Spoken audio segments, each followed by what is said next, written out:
बड़ी सरल सरल बातें हैं, लेकिन हम ताल मटोल के कारण उलझे दिए। कोई ऐसी बात नहीं कि हजारों व्याख्यान सुने, हजारों ग्रंथ पढ़ें, तीर्थों में जाए, मंदिरों में जाए, अरे इतनी बात समझ में आ जाए कि जो मिला है रहेगा नहीं, क्षण क्षण बदल रहा है, शरीर के साथ मृत्यु चल रही है, मृत्यु आएगी नहीं, एक दिन जाएगी, आएगी नहीं, वो तो है ही। रोज रोज शरीर मर रहा है, कुछ शरीर में परमाणु घट रहे हैं, कुछ बढ़ रहे हैं। तो ये जब दिख रहा है तो आप इस ज्ञान का अगर आदर कर लो तो आपने गुरु का आदर कर लिया, और इस ज्ञान का आदर न किया तो ना भगवान का आदर करते हैं, न गुरु का आदर करते हैं, न रामायण का, न गीता का, न राम का, न कृष्ण का, किसी का आप आदर नहीं करते हैं। अपने अहंकार का आदर करते हैं। आपका जो अहंकार चाहता है, जो कहता है, जो बस उसी की दिशा में, उसी दिशा में आप सब कुछ करते हैं। ये बड़ी भारी भूल है। इतनी ही बात आपको समझनी जितनी अभी हम कह गए। इस अहंकार को समझ लो। अहंकार मूढ़ है, अहंकार मूर्ख है, अहंकार दरिद्र है, अहंकार भिखारी है, अहंकार कभी तृप्त नहीं होने वाला है। इस अहंकार को तृप्त करने की कोशिश करोगे, ये नहीं होगा। तुम्हें संसार भर का कुछ मिल जाएगा तब भी ये तृप्त नहीं होगा। इसलिए सबसे बड़ा ज्ञान जो है वो क्या है? भगवान को देखना नहीं, इस अहंकार को देख लेना ही सबसे ज्ञान। अब आप सोचो, आपके समस्त बंधन, दुखों और भयों का कारण क्या है? अहंकार को न देख पाना। अहंकार का बल क्या है? जो कौन सा बल है इसके पास जो इतना अकड़ रहा है कि किसी की नहीं सुन रहा है, अपनी ही धुन रहा है, मांगता ही चला जा रहा है। इससे कहो भाई बड़ी बात की चर्चा सुन लो, वो नहीं सुनता। कौन सा बल है इसके पास जो नहीं सुनता है? कौन सा बल है जो भगवान को भी पसंद करता है, मौजाई मानता है, नहीं मानता है? महात्माओं को पसंद करता है, बहुत दिन तक महात्माओं को ढूंढता रहता है, कोई गुरु बनाएंगे, इसको महात्मा भी नहीं मिलते हैं, सबको फेल कर देता है। ये अहंकार ही तो है। इस अहंकार के पास कौन सी ताकत है? अब आप लोग जितने लोग बैठे हो, आप अहंकार ही हो कि और कोई हो?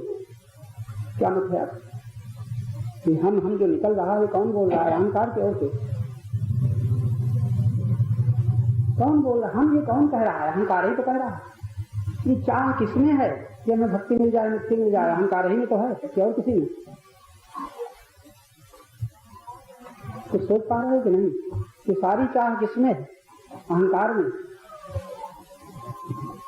आत्मा में कोई चाह है नहीं, और देह में कोई चाह है नहीं। जड़ देह तो जड़ है, उसमें कोई चाह नहीं। अब आत्मा पूर्ण है, शुद्ध चेतन है, आनंद है, शांतिमय है, उसको कोई बंधन नहीं है। तो चेतन में तो कोई प्रश्न नहीं, और जड़ में भी कोई प्रश्न नहीं। जड़ का क्या बंधन होगा? जड़ से जड़, कोई कहे पेड़ बंधा है, कोई कहे बांस बंधा है, बांस को बांधने का दुख होगा? तो जो बांस बंधा है, जड़ जो बंधा है, जड़ को बंधन का दुख नहीं होता, और चेतन कभी बंधा नहीं। इसलिए चेतन तो मुक्त और जड़ का बंधन बंधन नहीं। तो बीच में जो बंधा है उसी को अहंकार कहते हैं। बीच में जो एक चह रहा है इसी को अहंकार कहते हैं। और वही समय हम लोग सब अहंकार के रूप में बैठे हुए। अहंकार ही ये सब चाहता है, भक्ति मिल जाए, मुक्ति मिल जाए, धन मिल जाए, मान मिल जाए, भोग मिल जाए। पहले तो संसार का सब कुछ चाहता है। अगर थोड़ा बहुत इसे बुद्धि इसकी बढ़ती है तब ये सोचने लगता है रहेगा नहीं, रहेगा नहीं। तब कहता अच्छा रहेगा नहीं तो इसके जाने के पहले मुक्ति मिल जाए। ये चालाकी, जाने के पहले मुक्ति मिल जाए। ऐसा न हो ये भी चला जाए, मुक्ति न मिले। तो अहंकार ही मुक्ति चाहता है, लेकिन जाने के पहले छोड़ेगा नहीं।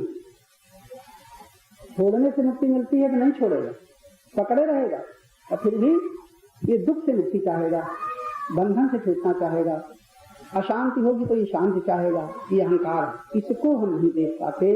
या दूसरे शब्दों में यूं कहें कि अपने को ही हम नहीं देख पाते। अपने को यदि हम देख लें तो सारी समस्या सुलझ जाए। तो मैंने अंत में तो ये कहा अपने को नहीं देख पाते, और बीच में ये कहा था अहंकार का बल क्या है। आपके पास जितने लोग बैठे हो, जहाँ कहीं क्रोध आता है, जहाँ कहीं आप अकड़ते हो, जहाँ कहीं किसी को कुछ नहीं समझते हो, जवाब देते हो, लड़ते हो, तो कोई बल है? करते हो? अगर बल नहीं है तो भाई हम क्या करें? हम तो कुछ कर नहीं सकते, सिवाय इससे चुप रह जाएंगे। तो जहाँ आपके पास बल नहीं होता तहाँ तक आप चुप रह जाते हैं, और जहाँ तक आपके बल है, तुम्हारे पास बल है, वहां तक हम बर्दाश्त नहीं कर पाते हैं। तो ये अहंकार का बल क्या है आपको मालूम है? आप लोग सोचो कि आपके पास कुछ बल न हो तो काहे लड़ो, काहे झगड़ो, काहे क्रोध करो, काहे किसी को नीचा दिखाने की कोशिश करो। ये हम आप से पूछ रहे हैं, आपके पास कोई बल है कि नहीं? बोल नहीं रहे हो कोई?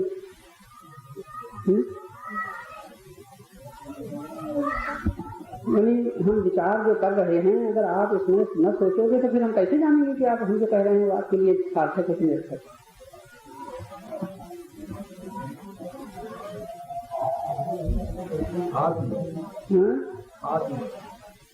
आपके पास आत्मबल, आत्म किसे कहते हैं? आत्म किसे कहते हैं? आत्मा, कोई आत्मा का जो बल है अहंकार को, तो आत्मा का क्या है? आपको आत्मा का बल है, उस आत्मा को जानते हो? अगर जानने की कोशिश करोगे तो इसका मतलब अभी नहीं जानते हो, कहते हो आत्मबल है, तो ये उत्तर आपका तो नहीं है, सुना हुआ पढ़ा हुआ उत्तर हो सकता है। आपको जो बल दिखाई देता है, जब आपको क्रोध आता है तो आत्मा के बल पर क्रोध आता है, सब तरह का झूठा उत्तर क्यों देते हैं? सही उत्तर देगा। हमको तुमको जब क्रोध आता है तो ये कभी नहीं सोचते कि हमें आत्मा का बल है इसलिए हम क्रोध कर रहे हैं, और इसमें दूसरे में भी आत्मा का बल है इसलिए चोरी कर रहा है। कि कोई चोरी करता है, कोई दान देता है, तो दान देने वाला और चोरी करने वाला दोनों काम कर रहे हैं। कभी दोनों सोचते हैं कि हम आत्मा के बल से दान दे रहे हैं कि हम आत्मा के बल से चोरी कर रहे हैं कि डाका डाल रहे हैं, तो कहते हैं मेरे पास बल है, मैं अभी ऐसा कर दूंगा, ऐसा गिरा दूंगा, ऐसा इसको मैं नीचे मिला दूंगा, क्या कर दूंगा। ये सब अहंकार किसी बल पर ही तो ऐसा कहता है। तो ये हम लोग नहीं सोच पाते। तो सबसे बड़ी भूल तो ये चल रही है कि हम शब्दों का प्रयोग करते हैं लेकिन दर्शन निरीक्षण नहीं करते कि हमारे शब्द सत्य क्या ही जाने हुए हैं कि केवल जाने हुए हैं। लेकिन ये बात बहुत समझने की है कि अगर आपके पास बल न हो तो आप दीन हो जाएंगे, आप अकड़ नहीं सकते, आप लड़ नहीं सकते, आप क्रोध नहीं कर सकते, आप किसी के सामने भिड़ नहीं सकते। तो क्या जाने कि हम किस बल पर भिड़ें, किस बल पर लड़ें। एक चींटी भी जब चढ़ती है तो काट खाती है, चींटी काटती है कि नहीं? काय काटती है। उसको भी गुस्सा आया, पहले तो ऐसे ही चढ़ गई कि काट क्यों खाया, तो उसके पास भी बल है कोई कि नहीं? अगर हाथी के पास बल है तो क्या चींटी के पास बल नहीं? अगर करोड़पति आदमी के पास बल है तो क्या कंगाल के पास बल नहीं है? वो भी अखड़ जाता है कभी कभी, पत्थर चलते हैं कभी कभी भिखारियों में, मांगने वालों में। तो हर एक ये जो ये अहंकार है इसके पास कोई बल है, वो अहंकार देखते हैं हम ही सब लोग बैठे हुए। सबसे बड़ी भूल जो चल रही है वो ये कि हम भगवान को सोचते हैं, मंदिरों में पूजाएं करते हैं, और इस अहंकार को या दूसरे शब्दों में अपने को जानने की कोशिश नहीं करते हैं। ये बहुत बड़ा अज्ञान। अज्ञान की अगर परिभाषा है तो क्या? अज्ञान के माने ये नहीं है कि हम गीता नहीं पढ़े इसलिए अज्ञानी। तो क्या गीता पढ़ने वाले ज्ञान में? जैसे तुम तैसे गीता पढ़ने वाले, जैसे तुम तैसे रामायण पढ़ने वाले। आप कल्पना न करें रामायण पढ़ते हैं भाई बड़े अच्छे, इनका ज्ञान है, तो ज्ञान है तो क्या हुआ? हमारे उस ज्ञान से क्या मतलब कि हमारे बंधन न मिटे, हमारी चिंताएं न मिटे, हमारे दुख न मिटे, ऐसे ज्ञान से क्या मतलब? तो जैसे रामायण न पढ़ने वाले कहीं ईर्ष्या, कहीं द्वेष, कहीं क्रोध, कहीं लोभ से ग्रसित हैं, रामायण न पढ़ने वाले वैसे रामायण पढ़ने वाले भी। जैसे गीता न पढ़ने वाले तैसे गीता पढ़ने वाले भी। मंदिर में न जाने वाले ईर्ष्या, द्वेष, क्रोध, लोभ, मोह से बंधे हैं, तो क्या मंदिर में जाने वाले मुक्त हैं? क्या मतलब मत है आपका? मुक्त है ऐसे बंधे। तो ज्ञान का अर्थ तो ये नहीं कि हम मंदिर में जाते हैं इसलिए ज्ञानी है, धर्मात्मा है। जो मंदिर में नहीं जाता वो जो करतूतें करता है, थोड़ा फर्क है। मंदिर में जाने वाला भी यही करता है। इसलिए आप जरा सोचें कि जो कुछ हम कर रहे हैं हम अपने को नहीं जानते। अज्ञान की सरल परिभाषा क्या है? अपने को न जानना। यहाँ पढ़ने लिखने की बात कुछ नहीं। जो अपने को नहीं जानता मानता है वो ज्ञान में, जो अपने को जानता है वो ज्ञान में। अपने को जानता है, हम ये शब्द नहीं कह रहे कि वो ज्ञानी है, तो जहां हम ज्ञानी कहेंगे वहां से तो अहंकार ज्ञानी बनेगा। तो ज्ञानी है ऐसी बात नहीं, ज्ञान में है। जैसे हम प्रकाश में देख रहे हैं तो हम प्रकाश में हैं और हम कहेंगे प्रकाश हमारा है तो बस ये अहंकार आ जाए। तो बिजली का बल्ब आप कह सकते हो हमारा, लेकिन आप सूर्य को के प्रकाश को कह सकते हो हमारा? अगर तुम कह सकते हो संसार का कौन प्राणी है जिसकी आंख खुली हो सूर्य के प्रकाश को, वो भी अपना कहेगा।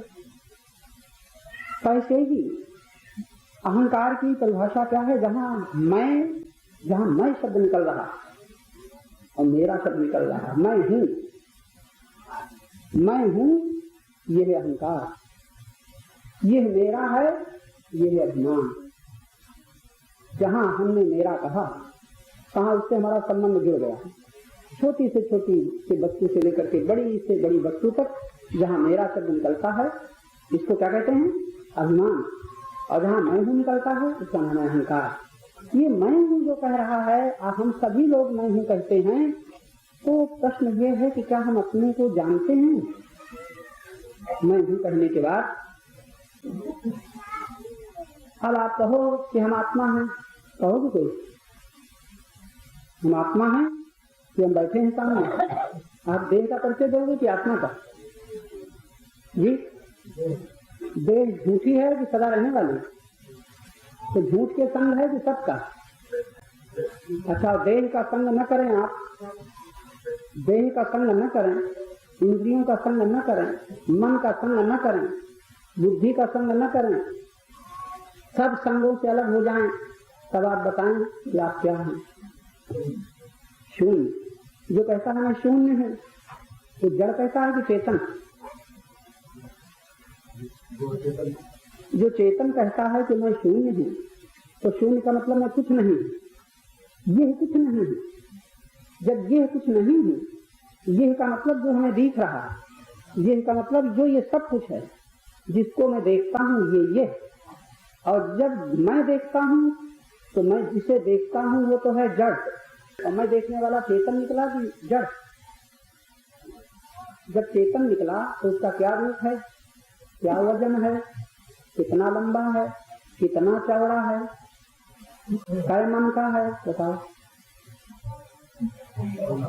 कोई नाप नहीं, जिसकी कोई नाप नहीं, जिसका कोई वजन नहीं, जिसकी कोई लंबाई चौड़ाई नहीं, वो है चेतन। और वो आप हैं कि और कोई? आप हैं कि और कोई? अब नहीं हिम्मत करती कहें कि मैं, और कोई है। तो आप कौन है फिर? आप अपना पता बताएं, आप कौन है?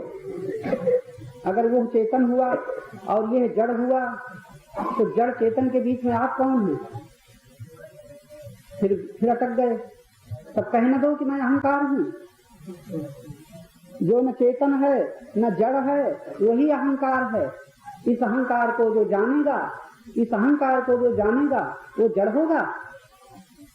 अहंकार को जो जान लेगा, जानने वाला, वो जड़ होगा। अब क्यों नहीं बोलते? जड़ होगा। अच्छा, अहंकार को जानने वाला जड़ न होगा तो फिर वो चेतन होगा कि और कोई होगा? तो अहंकार को जानने वाला चेतन।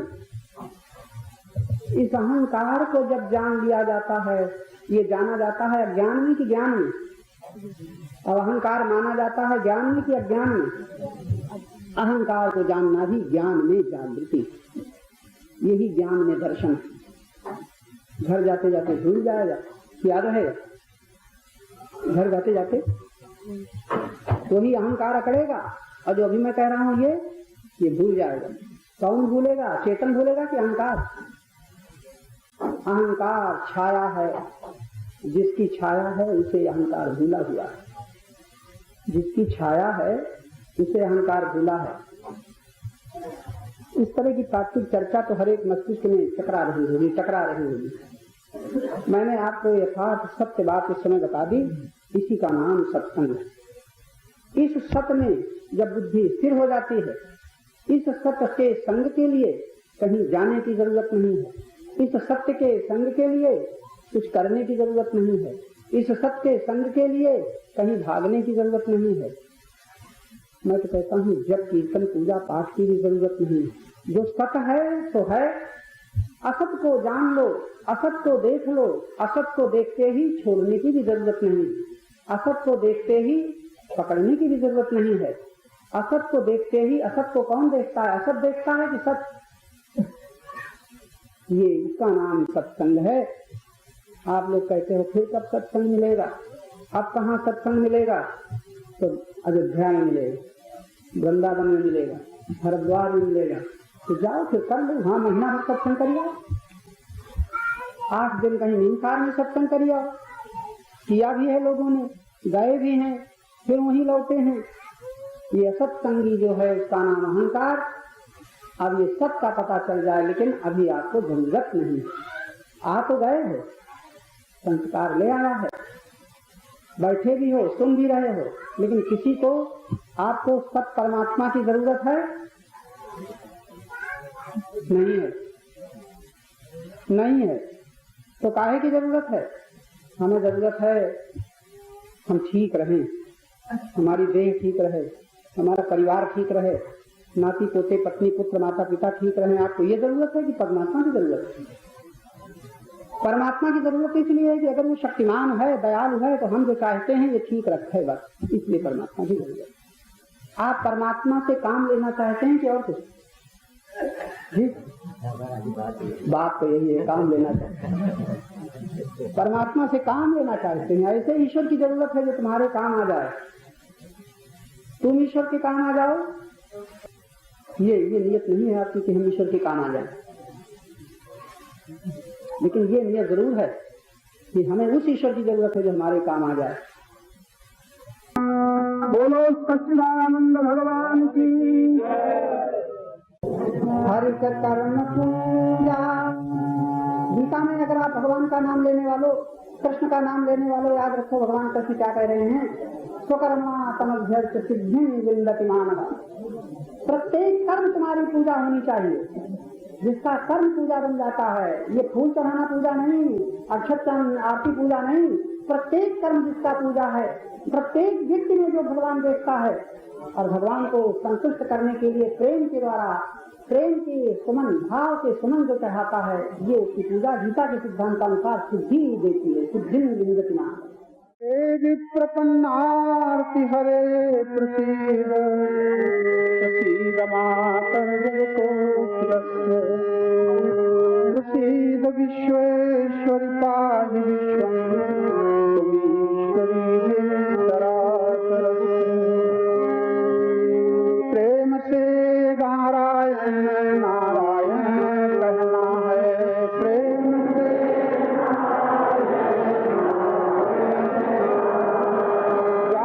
विधि राखें प्रभु ताही विधि रहना है।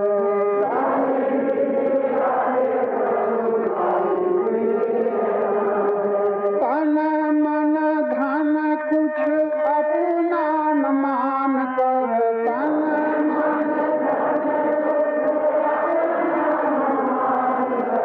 जो भी आए जाए सब प्रभु का ही जान कर,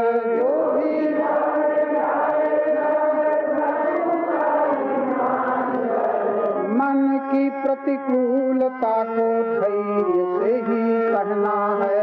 मन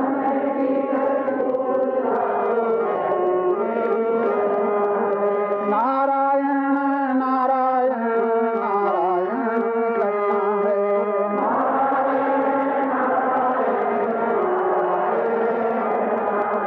नारायण नारायण नारायण कहना है।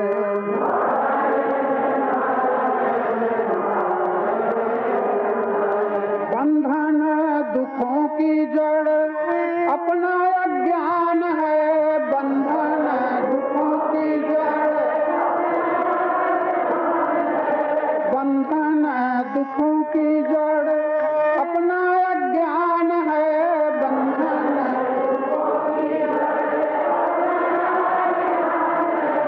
अपना ज्ञान होता जब अपने में ही ध्यान है, अपना ज्ञान।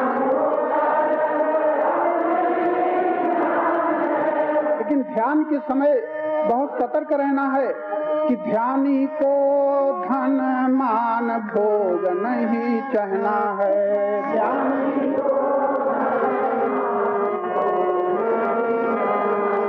नारायण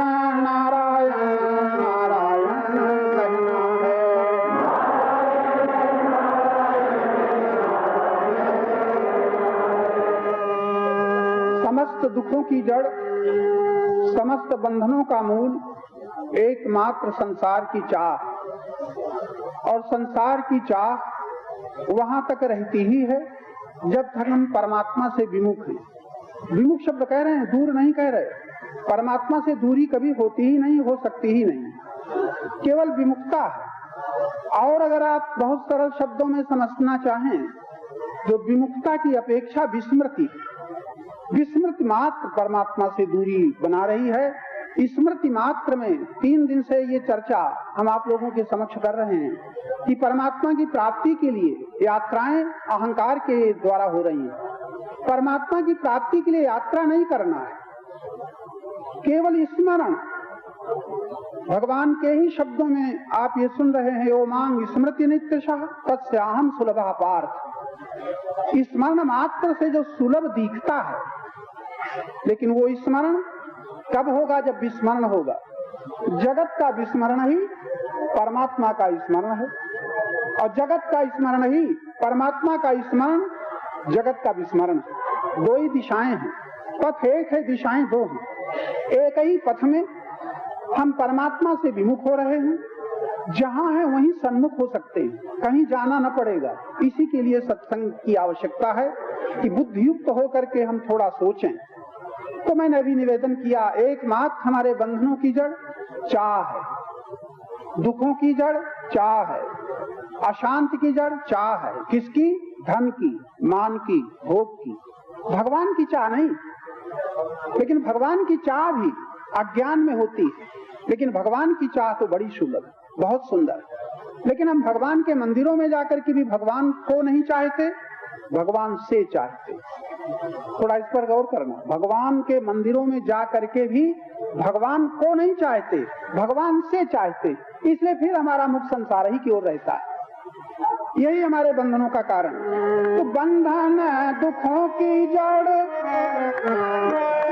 बंधन दुखों की जड़ अपना अज्ञान है। बंधन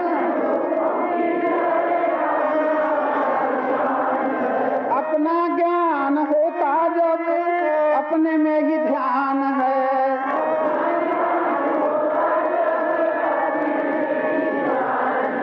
अपने में ध्यान स्थित जब करना चाहें तब चाह बाधक। अब वो चाह कैसे छूटे? तो चाह के त्याग में प्रेम ही समर्थ है। चाह के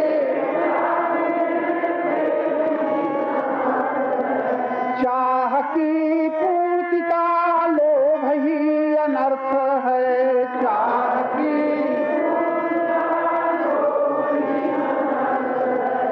जीवन प्रवाह है, प्रेम से ही बहना है। जीवन प्रवाह है, जाहि विधि रखें राम ताहि विधि रहना है। जाहि विधि प्रेम से नारायण नारायण कहना है।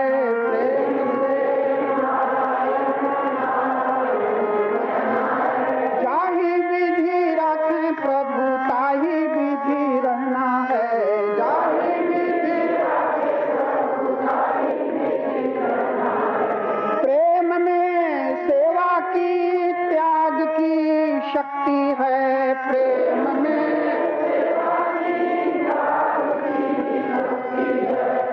ऐसा कोई व्यक्ति नहीं जो कहीं न कहीं प्रेम न करता हो। एक बालक खिलौना से प्रेम करता है, खिलौना का प्रेम उसे जाने किसका किसका त्यागी बना देता है। एक युवक डिग्री से प्रेम करता है, उस डिग्री के प्रेम के पीछे उसके लिए त्याग करना बहुत सुगम हो जाता है। पति पत्नी परस्पर अपनी अनुकूलता की सुलभता के लिए पति पत्नी से, पत्नी पति से प्रेम करते। ये प्रेम उनको भगवान का भी, योग का भी त्यागी बनाए हुए है। लेकिन थोड़ा इसमें आप सशंकित न हो जाएं। अभी तो इतना ही समझना है, प्रेम में त्याग की शक्ति। ऐसा कोई व्यक्ति नहीं जो किसी न किसी से प्रेम न करता, कोई है ही नहीं। बस ये प्रेम तो बड़ा शुभ है, लेकिन इसके पीछे ये बहुत कम लोग जान पाते हैं कि प्रेम करते हुए भी प्रेम नहीं है। प्रेम के पीछे जहाँ सौदा है, प्रेम के पीछे जहाँ कोई मांग है, प्रेम के पीछे जहाँ कोई चाह है, कहाँ प्रेम उससे है जो हम चाहते। यानी पति को चाहने वाली देवियां भी अगर पति से कुछ चाहती हैं तो पति के प्रति प्रेम पूर्ण न होगा।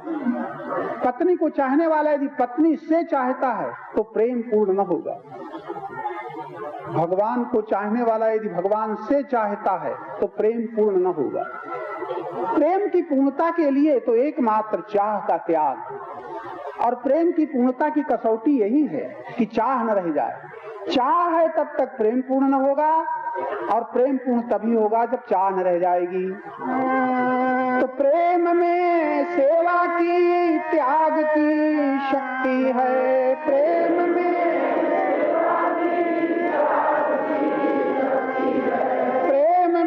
परम गति मिलती प्रभु भक्ति है।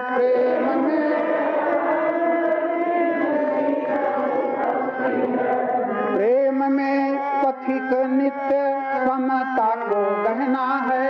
प्रेम में पथिक नित्य जाहि विधि राखे प्रभु ताहि विधि रहना है।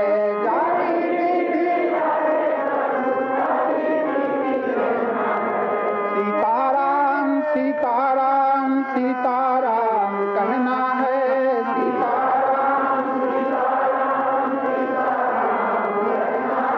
जाहि विधि रखे राम ताहि विधि रहना है। जाहि विधि रखे राम ताहि विधि रहना है। नित्य प्राप्त परम प्रेमास्पद परमेश्वर की आत्माओं, कितनी महती कृपा है ये अपने प्रभु की अपने ऊपर, जबकि हमें सत्संग के प्रति श्रद्धा हो रही है। पहले तो मैं आप ही की ओर आपका ध्यान आकर्षित कर रहा हूं। आपके साथ इतना कुछ है कि जिसका कि प्राय आपको पता नहीं। जब तक पता नहीं है तब तक हम उसका उपयोग सदुपयोग भी नहीं कर पाते। ऐसी ऐसी परम निधियां हमारे साथ हैं भगवत प्रदत्त। तो भगवान से जो मिला है, प्राय हमें जो अपने प्रभु से मिला है उस पर हम इतने सावधान नहीं है देखने के लिए, लेकिन संसार से जो मिला है और संसार जो मिलता है उसको हम जानते हैं कि मिला। थोड़ा यहीं पर सावधान हो जाइएगा।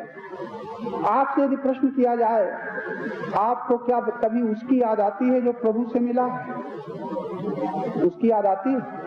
इस समय आप लोग बैठे हैं, अगर गर्मी लगेगी तो पंखा याद आएगा, पंखा याद आएगा।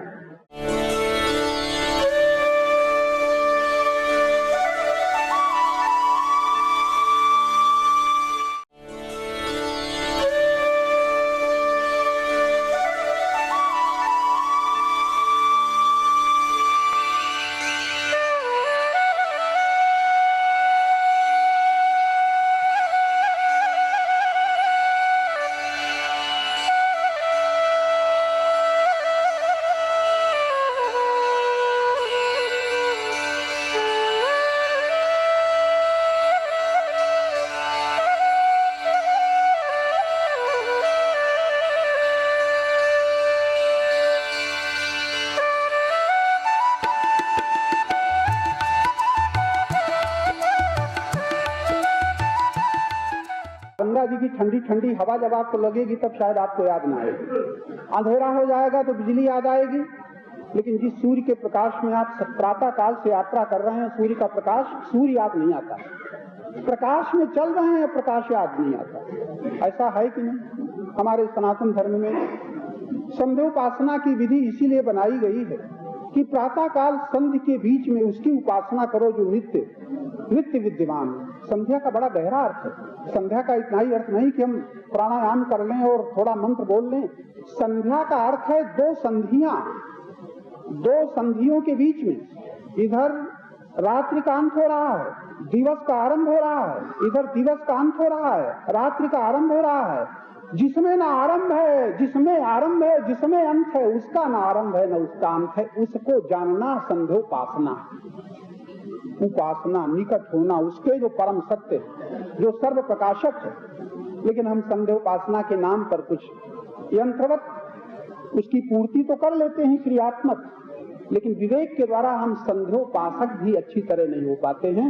वरना संध्योपासक हमारे विद्वान लोग याद रखें, कम से कम प्रातः उठते समय 2 संधियों के बीच में उसको जान लो जो दोनों संधियों का पोषक है, प्रेरक है और धारण करने वाला है।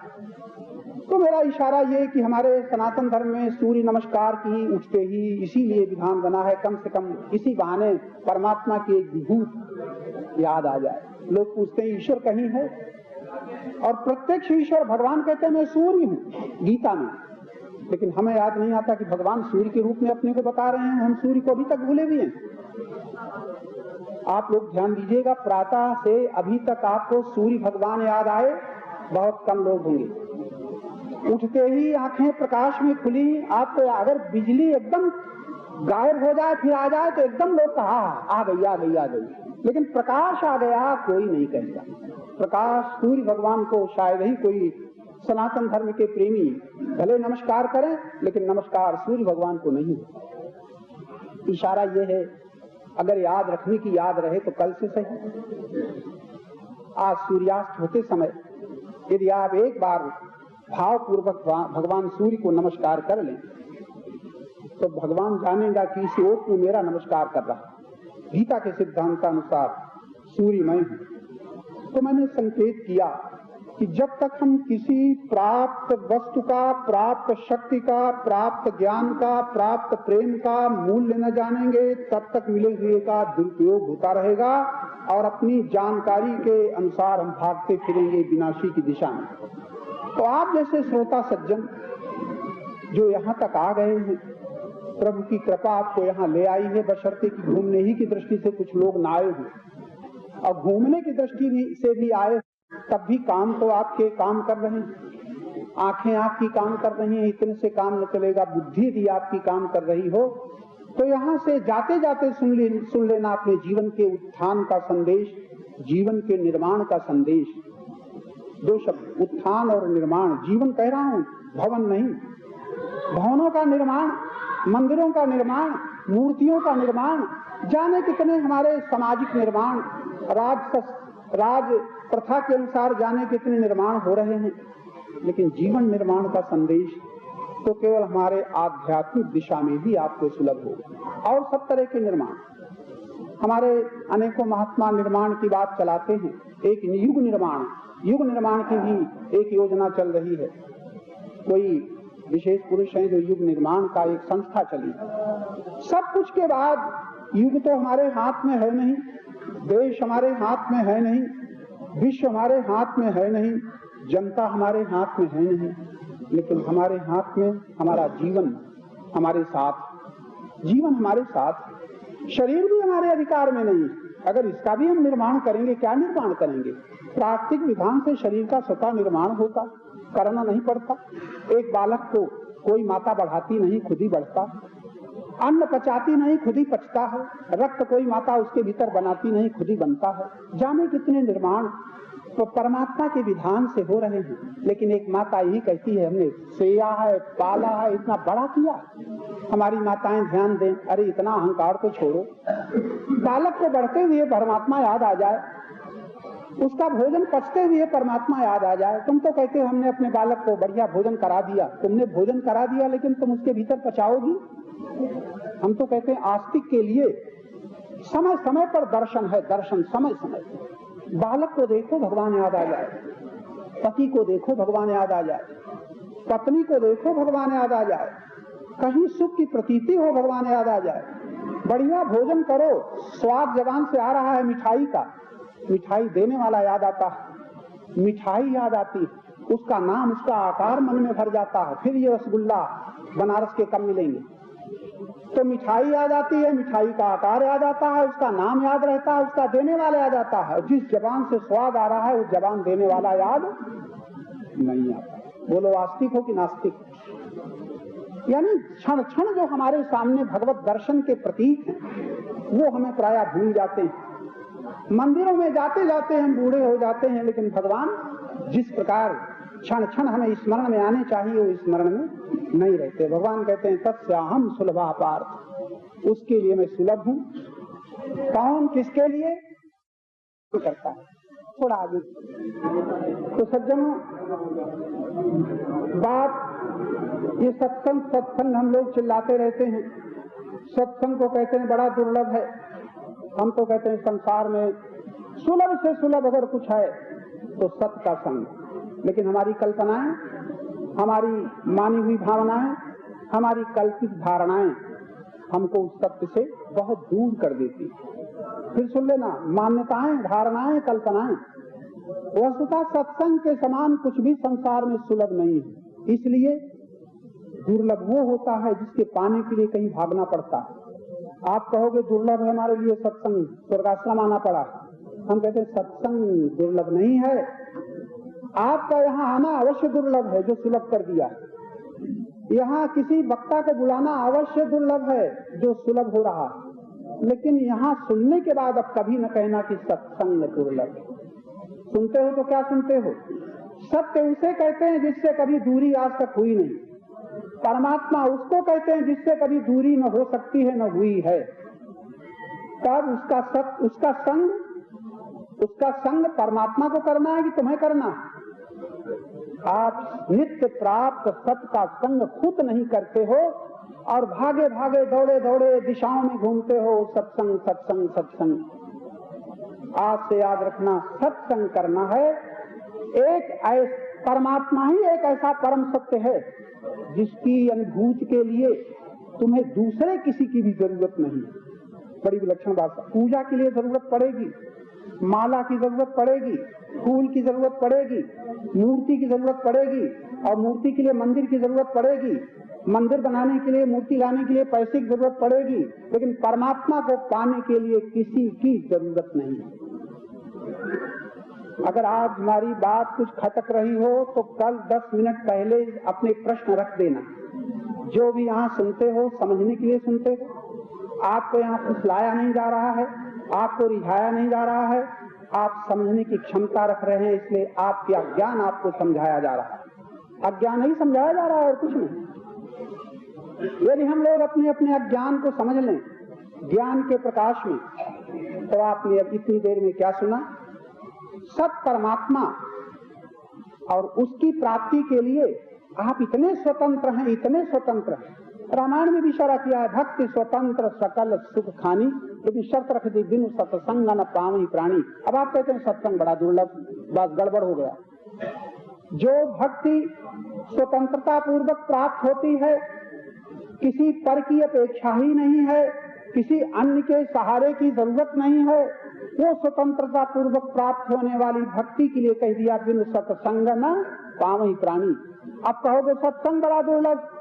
अरे वो सत्य इतना सुलभ है कि न कभी दूर हुआ है, न हो सकता है, न किसी ने दिया है, न दे सकता है। प्राप्त ही है, प्राप्त है। प्राप्त को केवल देख लेना है, दूसरे की दृष्टि से नहीं, अपनी दृष्टि से देख लेना।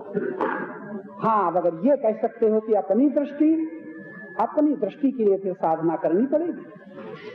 अपनी दृष्टि के लिए साधना करनी पड़ेगी, क्योंकि दूसरे की आंखों से आप भगवान को न देख पाएंगे। तब हमारे रामायण में बड़ा सुंदर इशारा है, उघर ही विमल विलोचन ही। कितना सुंदर संकेत। उघर ही, मिला ही नहीं, खाली खुलना बाकी है, मिलना नहीं। इसलिए संत बड़े मार्मिक विशेषण का उपयोग करते हैं। मिलने को नहीं कहते, उघरने को कहते हैं। बंद है और कुछ नहीं। बंद हुए नेत्रों के भीतर के, हृदय के नेत्रों को खोलने के लिए साधना की आवश्यकता। बस इतनी ही देर साधना अगर आप समझ लें तो फिर वही कहूंगा कि दूसरे की अपेक्षा न रह जाएगी। भगवत प्राप्ति के लिए किसी की अपेक्षा न।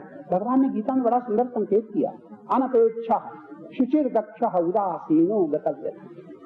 अनपेक्षा, भगवान कहते हैं जो अनपेक्ष है ऐसा भक्त मुझे प्यारा है। आप भगवान का प्रेम किस बल पर प्राप्त करना चाहते हो? अपेक्षा रख करके।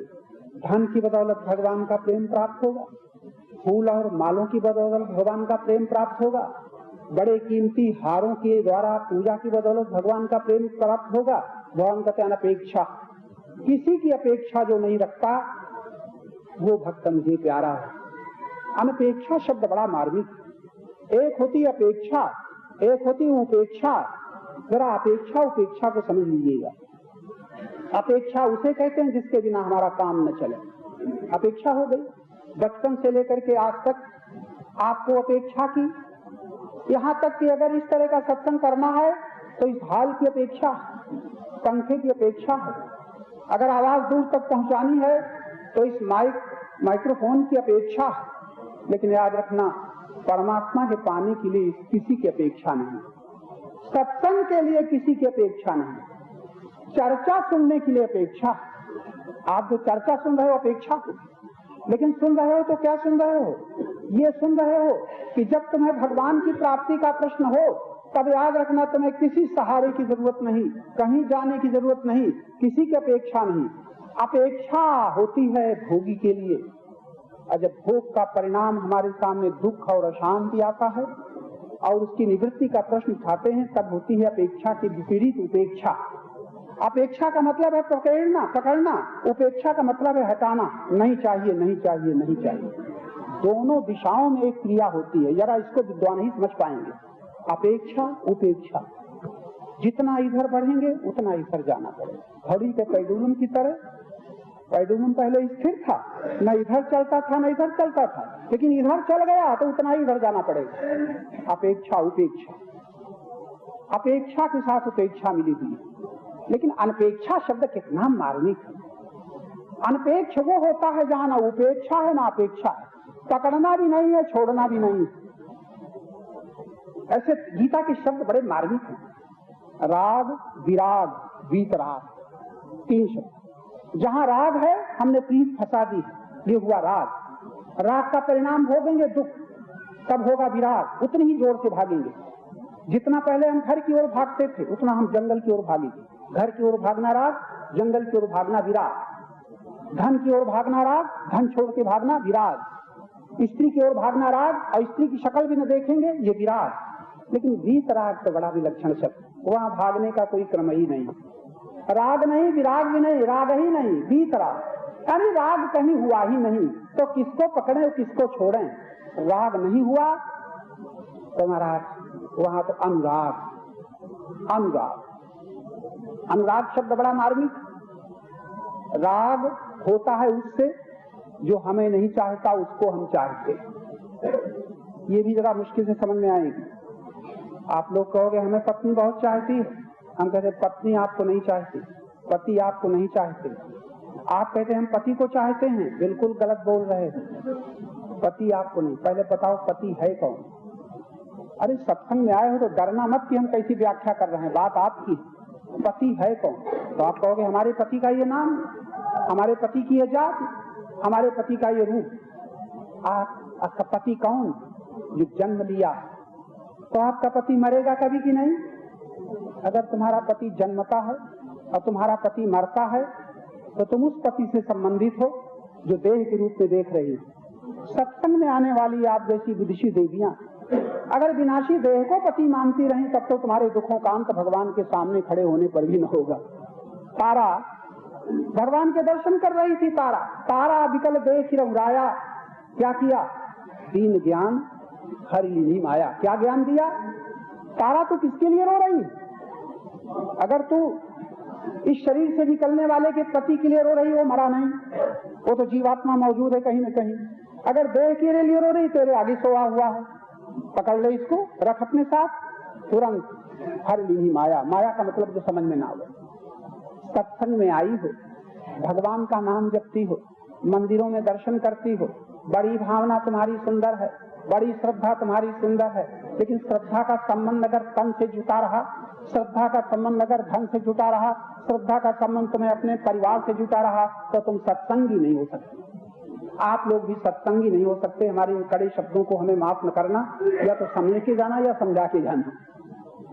विनाशी से संबंध जोड़े हुए, विनाशी से प्रीति करते हुए आप सत्संगी नहीं हो सकते। और सत्संगी होना है तो विनाशी छोड़ना नहीं है। जरा डर न जाना, घर नहीं छोड़ना है, परिवार नहीं छोड़ना है, पति पत्नी नहीं छोड़ना है, किसी को नहीं छोड़ना है। विनाशी तो अपने आप छूट जाएगा, छोड़ने की मेहनत तुम्हें नहीं करनी, अपने आप छूट जाएगा, उसके लिए क्या छोड़ना। छोड़ना तो उसे है जो तुम्हारी ओर से चल रहा है, तुम्हारी ओर से चल रहा है अज्ञान, तुम्हारी ओर से चल रही है भ्रांति, तुम्हारी ओर से चल रही है भ्रम। तो मैं थोड़ा बात आगे न बढ़ जाए, आपकी चर्चा में आप लोग थोड़ा आपकी ओर इशारा है। तुम ये तो कहोगी प्रवचन हमने सुन लिया, बड़ा अच्छा लगा। अरे प्रवचन अच्छे लगने से तुम्हारा भला न चलेगा। अगर तुम कहीं स्वयं अपने आप को अच्छे लगने लग जाओ, तब जब अपने आप को जान तो लो। तो मैं इशारा कर रहा था, ज्यादा भगवान की बात को छोड़ो। भगवान के पीछे भागते भागते तुम्हारी इतनी उम्रें बीत गई, कह नहीं सकती कि हमें भगवान मिल गया, हमें भगवान राम मिल गए, हमें भगवान कृष्ण मिल गए, आप कह नहीं सकती। और अगर किसी की हिम्मत हो ये कह भी दे कि हमें भगवान राम मिल गए, कृष्ण मिल गए, तो मैं कहूंगा जिनको राम मिले थे, कृष्ण मिले थे, उनके भी दुख न मिटे थे। सुख तो मिला था लेकिन दुख नहीं मिटे थे। राम के दर्शन करने वालों के भी दुख तब तक नहीं मिटे थे, कृष्ण के दर्शन करने वालों के दुख तब तक नहीं मिटे थे जब तक राम और कृष्ण को तत्वतः ज्ञान के द्वारा न देख पाए थे, तब तक न मिटे थे। मिटे थे कृष्ण के दर्शन करने वाले अर्जुन सरीखे महापुण्यवान महात्मा अर्जुन, और वो भी व्यथित हैं, वो भी दुखी हैं, वो भी अशांत हैं, और कृष्ण के दर्शन हो रहे हैं कि नहीं? अयोध्यावासी राम के दर्शन कर रहे हैं। भगवान को बड़ी करुणा आती है। एक बार रघुनाथ बुलाए, बड़े करुणित होकर के अयोध्या वासियों को बुलाया। द्विजपुरवासी सज्जन सभी आए और कहना क्या शुरू किया, नहीं अनीत नहीं कछु पर उताई, सुना हूं और करो जो तुम। इतनी वहां शासन नहीं है, वहां शासन नहीं है, वहां तो करो और सुनो करो जो तुम्हें सुहाए। इतना प्रेम के साम्राज्य में शासन नहीं हुआ करता। जहाँ शासन होता है तहाँ कोई मांग होती है, जहाँ कोई चाह होती है। तो मैं इशारा कर रहा था कि तुम महात्माओं के दर्शन क्या, भगवान के भी दर्शन करो। अगर भगवान की बात न मानो तो तुम्हारे दुख नहीं मिट सकते। और हम आपकी तारीफ करते हैं, इतने मजबूत हो, इतने मजबूत हो, इतने जबरदस्त हो, इतनी मजबूती से तुमने पकड़ा है किसे, अविनाशी को कि विनाशी को? विनाशी को।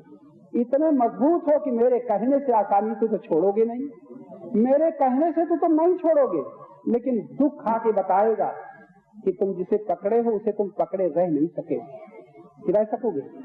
इसलिए सावधान हो जाओ, छोड़ने की कोई बात नहीं है। शायद आज के बाद हम ये चर्चा न करें। हमारी तमाम देवियां, पति से प्रेम करने वाली देवियां, सत्संग में आने के बाद ये जान लें कि झूठा पति और सच्चा पति में क्या अंतर है। झूठा पति वो है जो जन्म लेता है और जिसका संबंध विच्छेद हो जाता है, लेकिन झूठे शरीर में रहने वाले अगर सच्चे आत्मा को तुम पहचान लो और उस सत्य आत्मा से तुम प्रेम करने लग जाओ, तो मैं दावे के साथ कहता हूँ तुम्हारा दुख तुम्हारे ही ज्ञान के द्वारा मिट जाएगा, तुम्हारा भय तुम्हारे विवेक के द्वारा मिट जाएगा, तुम्हें रोना न पड़ेगा, तुम्हें अशांत न होना पड़ेगा। तब मैं कहूंगा तुम सत्संगी। सत का संगी और वियोग से रोवे, सत का संगी और हानि से व्यथित हो, सत का संगी और संसार के संबंध विच्छेद से परेशान हो। भैया माफ करना या न करना, सत्संगी हो करके जो व्यथित होता है वियोग से, हानि से, संबंध विच्छेद से, तो असत का संगी है, सत का संगी नहीं। सत के संगी को भय कैसा। दैवी संपत्ति आ जाने मात्र से गीता में कितना महत्व दिया गया है। अभयम, दैवी संपदा में सबसे बड़ा लक्षण अभय का किया, भय रहित हो जाता। सत्संगी और भय, भय उसे होगा जहाँ कुछ छूटना है, भय उसे होगा जहाँ कुछ जाना है। मानवता का निर्माण करना चाहते हो, मानव जीवन को सुंदर बनाना चाहते हो, जरा जीवन शब्द का प्रयोग हमने किया है। तन को सुंदर तो सभी बना लेते, तन का श्रृंगार तो वेश्याएं भी कर लेती हैं दूसरों को रिझाने के लिए, लेकिन जीवन को सुंदर बनाना भारतीय दर्शन में साधक जिसे कहते हैं, उसका जीवन सुंदर हो।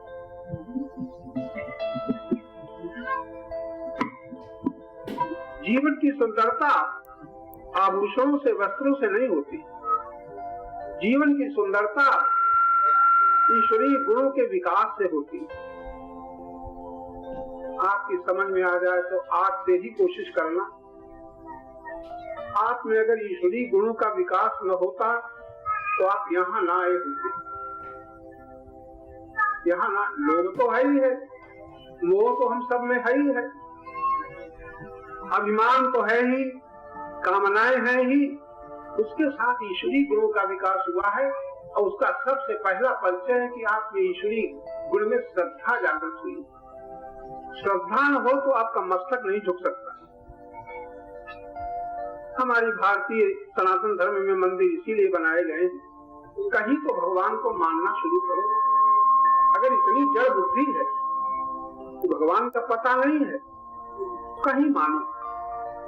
जहां भी तुम भगवान को मानोगे भगवान स्वीकार करेगा। तुम भगवान के नाम पर फूल चढ़ाओगे, पानी चढ़ाओगे, अक्षत चढ़ाओगे, भगवान जानता है कि मेरे लिए चढ़ा रहा। तुम पत्थर में चढ़ाओ, नदी में चढ़ाओ, वृक्ष में चढ़ाओ, भगवत भाव से चढ़ाओ, भगवान को पता है। तुम कहोगे भगवान को पता है तो जो हम चाहते हैं वो क्यों नहीं हो जाता? अब ये दूसरी बात हो गई, भगवान इतना बेवकूफ है, तुम चाहो सो ही हो जाए। कितने बेहोश हैं हम। तो है लोग कहते हैं हम जो चाहते हैं भगवान क्यों नहीं पूरा कर सकते। प्रार्थना करते हैं, पूजा करते हैं, मंदिर जाते हैं और हमारे घर में विपत्तियां बनी रहती। कोई बीमार होता, एक घर में गए इसी लखनऊ में, अच्छे पदाधिकारी थे, देखा कि माँ दुर्गा का चित्र शीशा न था, ऐसे ही रखा था, फूटा शीशा।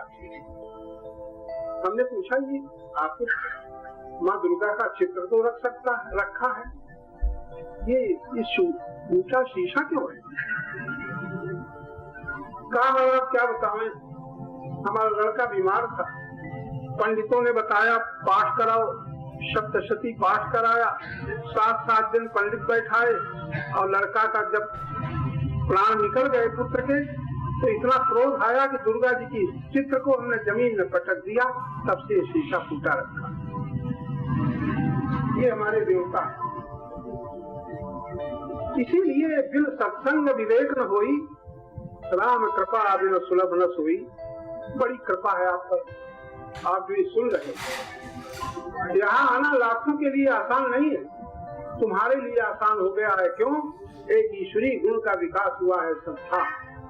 इस श्रद्धा आपको यहाँ ले आई। हमारे भगवान ने 3 प्रकार की श्रद्धा बताई है, तमोगुणी, रजोगुणी, सतोगुणी।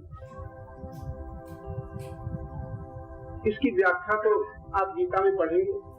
हमें मोटे शब्दों में कहना है, ईश्वरीय गुणों का विकास होने दो ताकि आपका जीवन सुंदर बन जाए। तन की सुंदरता तो कुछ पुण्य से होगी, जीवन की सुंदरता पुण्य से न होगी, प्रभु कृपा से होगी। और प्रभु कृपा कब होगी? जब किसी बहाने आप ऐसे कुछ कर्म कर जाएंगे जिनका बदला न लेंगे। बदला न लेंगे वो पुण्य कर्म तुम्हारा संचित हो जाएगा। संचित होते होते फिर भगवान के विधान से मिलेगा। जो तुम चाहोगे वो तो प्राकृतिक विधान है। जिस कर्म का बदला तुम न चाहोगे, थोड़ा सोचने की बात है। आप किसी सेठ से वेतन लेते थे और काम करते, सेठ तुम्हें प्रतिमास वेतन देता है, लेकिन ऐसी कुछ सेवा करो सेठ की कि जिसका तुम बदला न लो। वो देना चाहता है, आप नहीं लेते, तो वो तुम्हारी सेवा सेठ को याद रहेगी कि नहीं? और याद रहेगी तो तुम जो मांगते हो, तुम जो वेतन लेते हो, वो तो तुम्हारी हैसियत से मिल जाता है। लेकिन ये सेठ तो अल्पज्ञ हो सकता है, लेकिन परमात्मा अल्पज्ञ होता है, सर्वज्ञ होता है। कृपा सब पर नहीं होती, कृपा तो उसी पर होती है। गीता में भगवान ने निर्णय कर दिया, भजताम प्रीति पूर्वक। जो प्रीति पूर्वक मेरा भजन करते हैं उन पर कृपा होती, प्रीति पूर्वक। जरा ध्यान देना, आप जप कर सकते, कीर्तन कर सकते हैं, पाठ कर सकते हैं, आंख बंद करके ध्यान कर सकते हैं, मंदिर में आप नित्य जा सकते हैं, लेकिन प्रीति पूर्वक बहुत सोचना पड़ेगा। लाखों मंदिरों में जाते हैं, लेकिन प्रीति परमात्मा में नहीं, प्रीति भगवान में नहीं है। कई बार हम आप लोगों को बता चुके हैं, आप भगवान को चाहते हो कि भगवान से चाहते हो? सोच लो। अगर भगवान से चाहते हो तो आपकी प्रीति भगवान से नहीं, जिसे चाहते हो उससे प्रीति है। चाहे धन चाहो, चाहे मान चाहो, चाहे भोग चाहो, चाहे संयोग चाहो, चाहे शादी विवाह चाहो, चाहे मुकदमा जीतना चाहो, प्रीति भगवान से नहीं। भगवान से जो प्रीति पूर्वक भजन करेगा और कुछ मांगेगा नहीं, तो भगवान जो कुछ देंगे अपनी हैसियत से देंगे। तुम मांगोगे तुम्हारी अपनी मौज। इसीलिए कृपा सब पर नहीं होती, दया सब पर है। दया सब पर है, कृपा सब पर नहीं है। कृपा उसी पर होती है जिसको भगवान अपनी दिशा में मिलाना चाहते हैं, और दया उस दुखी पर होती है जो वस्तु के लिए, धन के लिए, संयोग के लिए, भोग के लिए दुखी है, उस पर दया होती है। एक मूर्खता हमारी देखो। आज अगर सावधान होकर के सुन रहे हो तो हमको रोज मिलेगी नहीं, हम तो भगवान की चर्चा सुना रहे हैं। सावधान होकर के सुन लो। हजारों वर्ष तुम परतंत्र रहो, आज से स्वतंत्र हो सकते। स्वतंत्र शब्द का मतलब ये नहीं कि हम इतने धन के मालिक। संसार में, तुम्हारे देश में भी संसार में धन के मालिक बहुत कम, लेकिन बहुत कम धनी जानते हैं कि धन के कितने गुलाम हैं। पत्नी के मालिक आप तमाम लोग बैठे हो, लेकिन आपको पता होना चाहिए अगर पत्नी के मालिक बनते हो उतने ही अंशों में आप पत्नी के साथ थी। पद के पदाधिकारी मालिक देश में बहुत है, लेकिन आप किसी संत महात्मा के निकट जाकर के सुनोगे तो पता चलेगा ये पद के मालिक नहीं है, पद की दास्ता में अहंकार बंधा हुआ है। अहंकार भोगी है, अहंकार लोभी है, अहंकार मोही है, अहंकार अभिमानी है, अहंकार कामी।